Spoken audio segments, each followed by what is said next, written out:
നിങ്ങളുടെ ജീവിതത്തിൽ നിങ്ങൾ എവിടെയെങ്കിലും സ്റ്റക്കായി പോയതായിട്ട് തോന്നുന്നുണ്ടോ? ഒരു മടുപ്പ്, രാവിലെ എഴുന്നേൽക്കുമ്പോൾ എന്നും ഒരേ പ്രശ്നങ്ങൾ, ഒരേ ടെൻഷൻ, ഒരേ ജോലി, ഒരു വിരസത നമ്മുടെ ജീവിതത്തിൽ, ഒന്നും ചെയ്യുവാൻ ഒരു എനർജി ഇല്ലാത്തതുപോലെ, നമ്മുടെ കാലിൽ ആരോ ചങ്ങലയിട്ടേക്കുന്ന പോലെ, അങ്ങനെയൊക്കെ നിങ്ങൾക്ക് അനുഭവപ്പെട്ടിട്ടുണ്ടോ? നിങ്ങൾ ഒറ്റയ്ക്കല്ല. നമ്മൾ ഇന്ന് അതിനെപ്പറ്റിയാണ് സംസാരിക്കാൻ പോകുന്നത്. ഞാൻ നിങ്ങളെ സ്വന്തം ജിജി. എന്തുകൊണ്ടാണ് പലപ്പോഴും നമ്മുടെ ജീവിതത്തിൽ നമുക്ക് മടുപ്പ് അനുഭവപ്പെടുന്നത്, നമ്മൾ സ്റ്റക്കായി പോയതൊക്കെ നമുക്ക് തോന്നുന്നത്? അതിന് കാരണം ഒന്നെന്ന് പറയുന്നത് ക്ലാരിറ്റി ഇല്ലായ്മ. നെക്സ്റ്റ് സ്റ്റെപ്പ് എന്താണ് എന്ന് നമുക്ക് അതിനെപ്പറ്റി ഒരു അറിവില്ലായ്മ, അല്ലെ എന്ത് ചെയ്യണമെന്ന് നമുക്കൊരു കൺഫ്യൂഷനാണ്.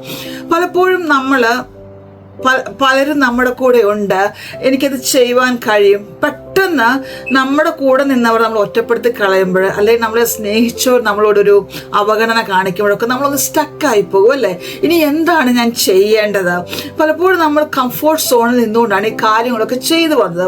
അതിൽ നിന്ന് മാറി നമ്മൾ തനിയെ ആകുമ്പോൾ പെട്ടെന്ന് നമ്മളന്ന് ഒറ്റപ്പെട്ടൊരവസ്ഥയിൽ ഒരു സ്റ്റക്കായതുപോലെ, ആ ക്ലാരിറ്റി ഇല്ലായ്മ നമ്മൾ മാറ്റണം. എനിക്ക് വേണ്ടി ഞാൻ ചെയ്തേ പറ്റൂ, ഞാൻ നിന്നേ പറ്റൂ എന്നുള്ള ക്ലാരിറ്റിയോടുകൂടി നിങ്ങൾ നെക്സ്റ്റ് സ്റ്റെപ്പ് എടുത്തു വെക്കുക.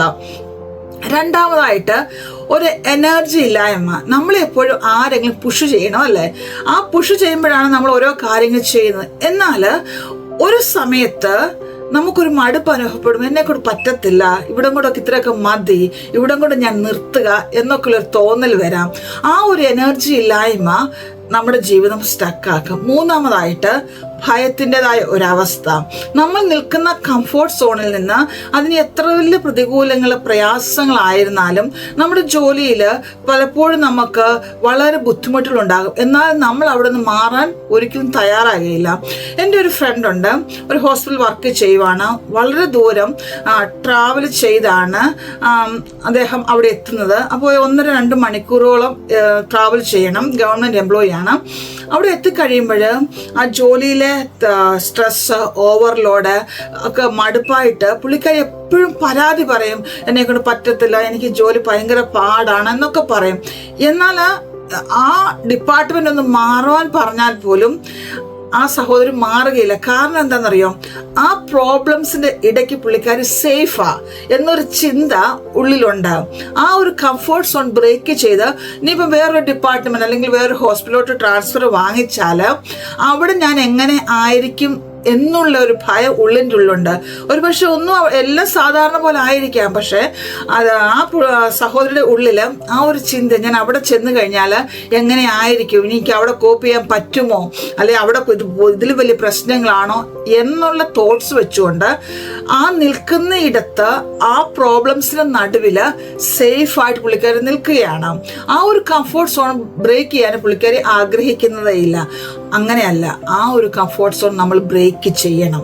നമുക്ക് പ്രയാസമുള്ള കാര്യങ്ങളെ നമ്മൾ അത് ഓവർകം ചെയ്യുവാൻ, അത് ബ്രേക്ക് ചെയ്യുവാൻ നമ്മൾ തയ്യാറായില്ല എങ്കിൽ ആ കംഫോർട്ട് സോണിൽ നമ്മൾ നിൽക്കുകയും നമുക്ക് മുമ്പോട്ടൊരു ചുവട് പോലും വെപ്പാൻ കഴിയാതെ പോകും. കാരണം നമ്മുടെ ബ്രെയിൻ എന്ന് പറയുന്ന ഒരു ഓട്ടോ പൈലറ്റ് മോഡാണ്. അതായത് നമ്മളെ എപ്പോഴും സേഫാക്കി കംഫോർട്ടാക്കി വെക്കുവാനാണ് നമ്മുടെ ബ്രെയിൻ ശ്രമിക്കുന്നത്. കാരണം നമ്മൾ എപ്പോഴും ചെയ്തു വരുന്ന കാര്യങ്ങൾ, നമ്മുടെ ഓരോ ശീലങ്ങളെ മാത്രം കണ്ടിന്യൂ ചെയ്യുവാനാണ് നമ്മുടെ ബ്രെയിൻ സപ്പോർട്ട് ചെയ്യുന്നത്. എന്നാൽ നമ്മളൊരു പുതിയ സ്റ്റെപ്പ് എടുത്ത് വെക്കുമ്പോൾ നമ്മൾ അതിനായിട്ട് നമ്മുടെ ഉള്ളിൽ തന്നെ ഒരു ഫീലിങ്സ്, നമ്മുടെ ഒരു ചിന്ത വന്നിട്ട് നമ്മൾ അതിനെ ഫീലിങ്സ് ആയിട്ട് ഒരു ആക്ഷൻ എടുത്ത് തുടങ്ങുമ്പോൾ ബ്രെയിൻ നമ്മുടെ കൂടെ നിൽക്കും. അല്ല, നമ്മൾ ആ ഒരു കംഫോർട്ട് സോണിൽ എന്ത് പ്രശ്നങ്ങൾ വന്നാൽ ഞാൻ അവിടെ നിൽക്കുള്ളൂ എന്ന് വെച്ചാൽ ബ്രെയിൻ നമ്മുടെ കൂടെ അല്ലേ നിൽക്കത്തുള്ളൂ. അപ്പം നിങ്ങൾ ഓരോരുത്തരും നമ്മുടെ ആ ഒരു ശീലങ്ങളെ മാറ്റിക്കൊണ്ട് പുതിയ കാര്യങ്ങൾ ചെയ്യുവാനായി തയ്യാറാകുക. പലപ്പോഴും നമുക്ക് ഇഷ്ടമുള്ള കാര്യങ്ങൾ ചെയ്യുവാൻ, അതായത് നമുക്ക് സന്തോഷം തരുന്ന കാര്യങ്ങൾ ചെയ്യുവാൻ നമുക്ക് വളരെ ഉത്സാഹമാണ്, കാരണം അത് ഇഷ്ടമുള്ള കാര്യങ്ങളല്ലേ. എന്നാൽ ഒരു പുതിയ സ്കില്ല് പഠിക്കുവാൻ പലപ്പോഴും നമുക്ക് ബുദ്ധിമുട്ടാണ്. അതിന് നമ്മൾ ആ ഒരു സ്കിൽ പഠിക്കുന്നതിന് മുമ്പായിട്ടൊരു 100 നെഗറ്റീവ് ചിന്തകൾ നമ്മൾ, അത് ചെയ്താൽ ഞാൻ അത് പാസ്സാകുമോ, അല്ലെ അത് ചെയ്യാൻ എനിക്ക് പറ്റുമോ, ഞാൻ ഫെയിലായി പോകുമോ എന്നൊക്കെയുള്ളത്. അപ്പോൾ നമ്മൾ അങ്ങനെയുള്ള കാര്യങ്ങൾ മാറ്റി എന്താണോ നമുക്ക് വേണ്ടത് എന്ന് നമ്മൾ ആദ്യം മനസ്സിലാക്കുക. നമുക്ക് ഇഷ്ടമുള്ള കാര്യങ്ങളല്ല, എന്താണ് എൻ്റെ ജീവിതത്തിൽ മാറ്റം വരുത്തേണ്ടത്, എന്ത് റെസ്പോൺസിബിലിറ്റിയാണ് ഞാൻ എടുക്കേണ്ടത് എന്ന് ആദ്യം നമ്മൾ മനസ്സിലാക്കി അത് നമ്മൾ എഴുതി വെക്കുമ്പോൾ അതിനൊരു സ്ട്രെങ്ത് കൂടും. പിന്നെ നമ്മുടെ ഉള്ളിൽ നമ്മളോട് തന്നെ പറയുക, എന്നെ കൊണ്ട് അത് ഓവർകം ചെയ്യാൻ പറ്റും. നമ്മുടെ ജീവിതത്തിൽ ചലഞ്ചസ് വരാം, നമ്മുടെ ജീവിതത്തിൽ പ്രതികൂലങ്ങൾ വരാം, നമ്മൾ തന്നെത്താൻ നിൽക്കേണ്ട അവസ്ഥകൾ വരാം, എങ്കിലും ഞാനിത് മറികടക്കും എന്നുള്ള ഒരു ഇന്നർ സ്ട്രെങ്ത് നമ്മൾ ഉണ്ടാകുക. ഫെയിലിയറിനൊക്കെ നമ്മൾ ഫേസ് ചെയ്തേ പറ്റത്തുള്ളൂ. നമ്മളൊന്ന് അലൈൻഡ് ആയാൽ മതി. ഒന്നിനോട് നമ്മൾ ഫൈറ്റ് ചെയ്യാൻ പോകണ്ട, ഒന്ന് അലൈൻഡ് ആയിട്ട് നമ്മളോട് തന്നെ പറയാം, എന്നെ കൂടെ കഴിയും എന്നുള്ള ഒരു ചിന്ത വന്നു കഴിയുമ്പോൾ നമുക്കൊരു എനർജി അല്ലേ വരുന്നത്. അടുത്തതായിട്ട് നമ്മൾ ആരുമായിട്ട് നമ്മളെ കമ്പയർ ചെയ്യേണ്ട, നമ്മൾ യുണീക്കാണ് അല്ലേ. നമ്മുടെ ദൈവം നമ്മളെ ഓരോരുത്തരെയും സൃഷ്ടിച്ചിരിക്കുന്നത് ഓരോ പർപ്പസിന് വേണ്ടിയാണ്. എൻ്റെ കഴിഞ്ഞ വീഡിയോസിലൊക്കെ ഞാൻ പറഞ്ഞിട്ടുണ്ട്, നമ്മളൊക്കെ ദൈവത്തിൻ്റെ കണ്ണിൽ അല്ലെ ദൈവത്തിൻ്റെ കരങ്ങളിൽ നമ്മളൊക്കെ മികച്ചവരാണ്. പക്ഷെ നമ്മൾ തന്നെയാണ് നമ്മളെ താഴ്ത്തുന്നത്. എന്നെക്കൊണ്ട് പറ്റുകയില്ല, എനിക്കത് കഴിയുകയില്ല. നമ്മളത് ശ്രമിച്ചു കഴിഞ്ഞാൽ നമ്മളെ കൊണ്ട് ഏത് കാര്യവും നേടിയെടുക്കാൻ പറ്റും. നിങ്ങൾക്കുള്ള ജോലിയിൽ ഒരു സ്കില്ല് പുതിയതായിട്ട് പഠിക്കണോ, അത് പഠിക്കുക, അതിനുവേണ്ടിയുള്ള ശ്രമങ്ങൾ ചെയ്യുക.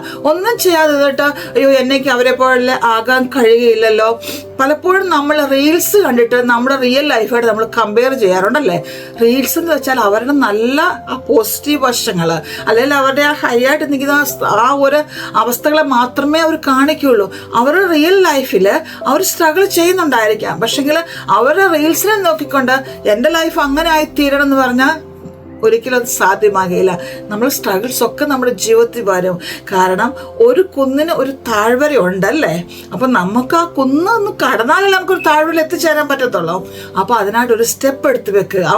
പിന്നെ നമ്മൾ എപ്പോഴും നമുക്ക് വേണ്ട കാര്യങ്ങൾ എഴുതി വെക്കണം. ഒരു ടു ഡു ലിസ്റ്റ് നമ്മൾ ഉണ്ടാക്കുക. നമുക്ക് എപ്പോഴും ജീവിതത്തിൽ ഒരു മടുപ്പുള്ള ഒരു വിരസത തോന്നുന്നു, അത് എന്തുകൊണ്ടാണ് എൻ്റെ ജീവിതത്തിൽ അത് വന്നത് എന്ന് നമ്മളെ തന്നെ നമ്മൾ അനലൈസ് ചെയ്യുക.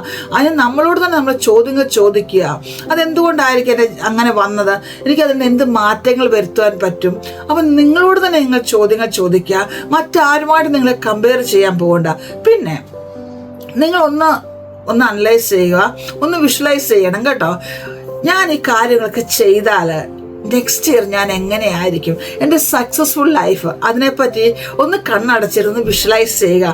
വെറുതെ സ്വപ്നം കാണുകയല്ല. വിഷ്വലൈസ് ചെയ്ത് കഴിഞ്ഞാൽ ഞാൻ ഇത്രയൊക്കെ കാര്യങ്ങൾ ചെയ്ത് കഴിഞ്ഞാൽ എൻ്റെ ജീവിതത്തിൽ വരാൻ പോകുന്ന നേട്ടങ്ങൾ എന്തൊക്കെയാണ്, എന്തൊക്കെ നന്മകളാണ് എൻ്റെ ജീവിതത്തിൽ വരുന്നത് എന്നൊന്ന് വിഷ്വലൈസ് ചെയ്ത് അതിനെ ഒന്ന് ഉള്ളിൻ്റെ ഉള്ളിൽ നിങ്ങളുടെ സബ് കോൺഷ്യസ് മൈൻഡിൽ അതങ്ങ് പാഠമാക്കുക, അതൊരു ശീലമാക്കി മാറ്റുക.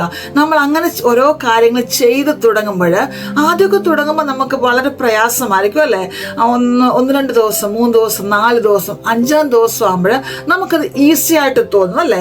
പലപ്പോഴും നമ്മൾ ഡിഫിക്കൽട്ടായിട്ട് തുടങ്ങുന്ന പല കാര്യങ്ങളും കുറച്ച് ദിവസം കഴിയുമ്പോൾ, ഫോർ എക്സാമ്പിൾ നമ്മളൊക്കെ ഇപ്പോൾ ഒരു ജോലിയിൽ വന്നു, നമുക്ക് വന്ന ആദ്യത്തെ നമ്മുടെ സ്റ്റാർട്ടിങ് ടൈമിൽ നമുക്ക് പല കാര്യങ്ങളും വളരെ ബുദ്ധിമുട്ടായിരുന്നു അല്ലേ.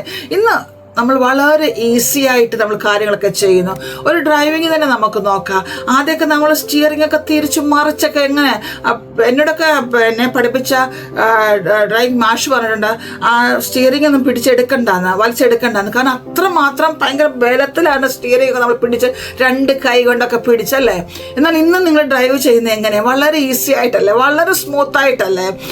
ബ്രേക്കും ആക്സിലേറ്ററും ഒക്കെ ഓട്ടോമാറ്റിക്കായിട്ടല്ലേ നിങ്ങൾ ചെയ്യുന്നത്. മറ്റേ നമ്മൾ നോക്കിയൊക്കെയാണ് ചെയ്തുകൊണ്ടിരുന്നല്ലേ. എന്ന് പറഞ്ഞപ്പോൾ നമ്മൾ ഓരോ ശീലങ്ങളും നമ്മുടെ ജീവിതത്തിന്റെ ഭാഗമാക്കി മാറ്റുമ്പോൾ നമുക്ക് വളരെ കംഫർട്ടായിട്ട് ഈസി ആൻഡ് എഫേർട്ട്ലെസ് ആയിട്ട് നമുക്ക് ചെയ്തെടുക്കാൻ പറ്റും. അപ്പോൾ നിങ്ങളുടെ ജീവിതത്തിന്റെ എല്ലാ വിരസതകളും മാറ്റി ഓരോ പുതിയ ആക്ഷൻസ് എടുത്തുകൊണ്ട് മുമ്പോട്ട് പോവുക. നിങ്ങളുടെ ജീവിതത്തിൽ നിങ്ങൾ വിജയം പ്രാപിക്കുക തന്നെ ചെയ്യും. നിങ്ങൾ എവിടെയായിരുന്നാലും സന്തോഷത്തോടെ സമാധാനത്തോടെ ആയിരിക്കുക. വീണ്ടും യൂസ്ഫുൾ ആയിട്ടൊരു വീഡിയോയുമായി വരുന്നവരെയും take care. God bless U.